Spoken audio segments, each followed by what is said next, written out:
We're here to talk about the 30-year anniversary of the All-American Girls Tournament in Blaine.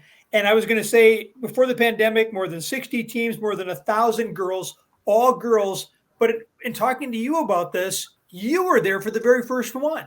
Yeah, and it's hard to believe it was 30 years ago, but that was my first experience playing girls hockey as well, on top of playing in this tournament for just girls.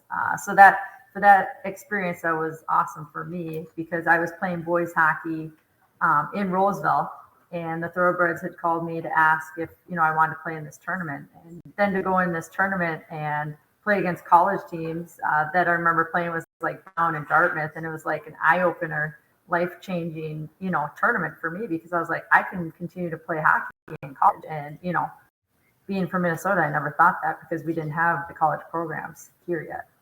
So the girls don't know that. They've grown up thinking that this is always an opportunity. You played in that game against those college teams. You went in the locker room, you got out of your uniform, you took off your skates, you walked out the door, and what happened? Yeah, and there was college coaches, and I was like, "What? This is wild."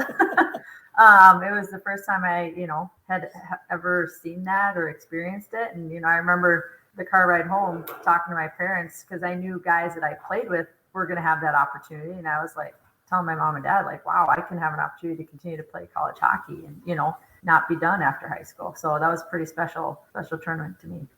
And that's exactly what happened.